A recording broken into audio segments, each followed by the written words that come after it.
没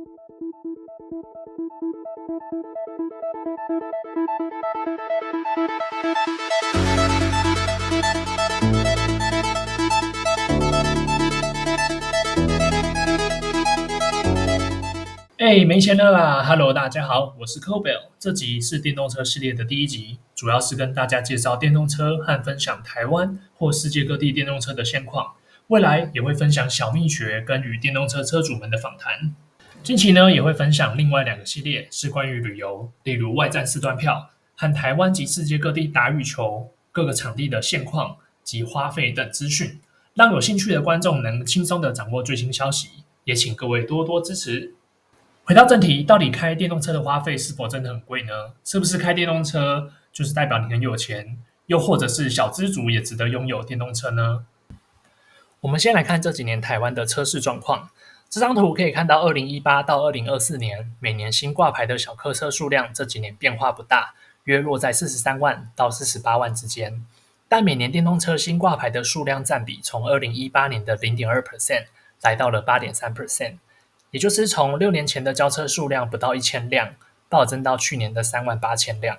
这是十分惊人的数字。而特斯拉占所有电动车的比例约为50%，为最大宗。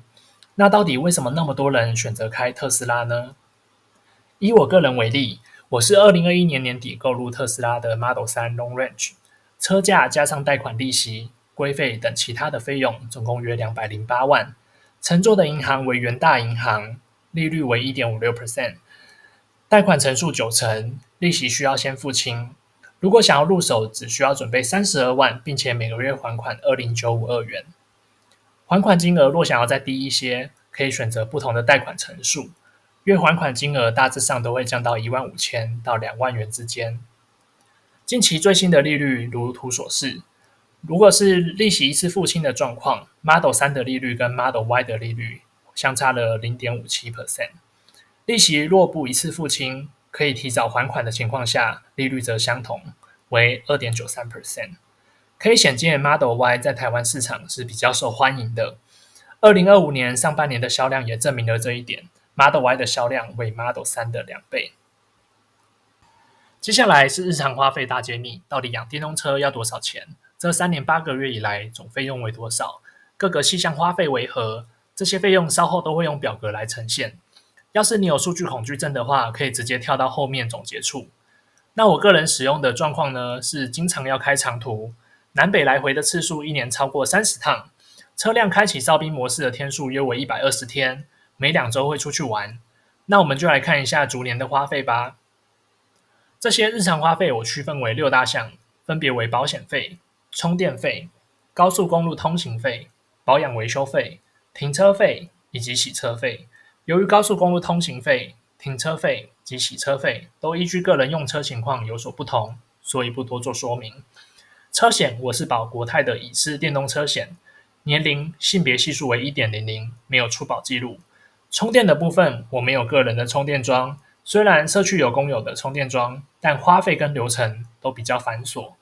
绝大多数的时间我都是在外面充电。保养维修费的部分我是每2万公里回特斯拉原厂进行保养，轮胎的部分换过2次，分别在53000公里及84000公里的时候更换轮胎。第1年是蜜月期，用车的频率很频繁，拿到新车就用力的开下去，里程数迅速飙升。这1年的总行驶里程为41153公里，平均每个月开了3429公里，每个月花费为9181元。最大宗的花费为保险费，占了第1年花费的 43%。第2年蜜月期不在，行驶里程数降低了不少，但各位会发现充电的费用却没有减少的那么多。我发现是各个电动车慢充的停车场开始针对充电进行收费。原本第1年的时候，公有停车场不但有免费停车之外，也有免费充电，但在第2年开始转变成每小时加收20元充电费，或是以度计费的状况，造成这1年即便里程数下降，但充电的费用跟第1年相比相差不大。第3年我们可以看到充电花费在行驶里程跟前1年差不多的情况下却上升了不少，因为一般的停车场的充电费用都不合理，加上许多热门的充电时段的超充费用变贵。停车场的充电费用常常可以看到每度电会收取8元到10元不等的充电费，而且每个停车场的第三方充电系统都不一样。常见的是 eVolue、eVoasis 或是特尔电力。那如果是这些常见的这个充电系统以外的这个系统呢，我们就要在地下室下载他们的 App。有时候你在地下室讯号不好，要下载 App、注册账号、收取简讯认证码，这些流程可能就会花费你10到15分钟。我相信很多车主都会跟我一样直接选择放弃。超充站的充电时段，如果是落在热门时段，每度电有些可以收到12元每度，那这个是造成第3年充电花费变多的主因。第4年花费稍微降低，主要是因为里程数降低，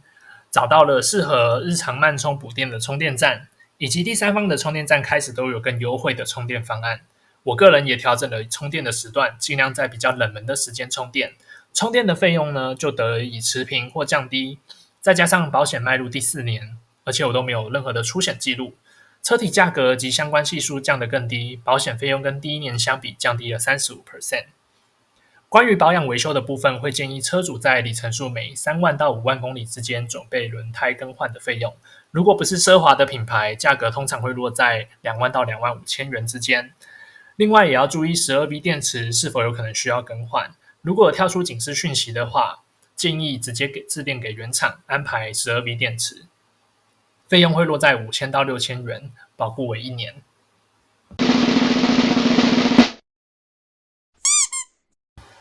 最后我们为各位统整养车的总成本，总花费为40万7713元，总行驶里程为10万6585公里，平均每公里花费 3.83 元，每个月平均开2422公里，月均花费为9266元。各个项目的花费如同表格所示，相信各位有留意到保险及充电会是各位入手电动车最需要考量的事情。我个人认为理想的特斯拉车主为车体险系数较低的驾驶人，家中可以自己装充电桩，或是离家公司车程10分钟以内有适合充电站的驾驶人。车体险系数较低的驾驶人主要是看从人系数，从人系数呢是指年龄及性别区分系数加上赔款记录系数。最佳的条件是你已经在台湾驾驶3年以上的自小客车，并且没有出保记录，年龄在30到59岁以上的男性或女性，这样的条件会是最理想的。如果你是年轻的车主，在25岁以下，会建议由具有台湾驾驶3年以上自小客车经验，并且没有出保的驾驶人，年龄在30岁以上的男性，或是年龄在25岁以上的女性，通常会是你的另一半或是父母来承保，并且在保险内容中添加额外的驾驶人，也就是你。如此，在保险上的花费就能够尽量降到最低。充电桩的部分，我认为很多过来人会建议你，家里如果不能安装充电桩，就不要买电动车。这里我不认同。当然，如果能够自己在家安装充电桩，并且申请时间电价的话，会是最划算的选择。但很多人可能跟我一样居住在社区大楼中，而且有管委会进行管理。那管委会的管理下，大多数的情况是不能够允许你安装属于你自己的充电桩，或是这个社区它整体配套的充电桩系统可能过于昂贵。如果你遇到这些状况，又想要开电动车，我会建议你确保在离家或是公司10分钟以内有充电站，然后你可以观察一下自己通常会充电的时间区段是否会有拥堵的状况。确认后可以接受没有问题的话，即便你没有办法安装属于自己的充电桩也没有关系，还是可以放心的购入电动车。好啦，这一集就分享到这边，未来也会分享更多的电动车小秘诀及最新消息。喜欢我的内容的话，请大家帮我按赞、订阅、加分享。我们下次见，拜拜。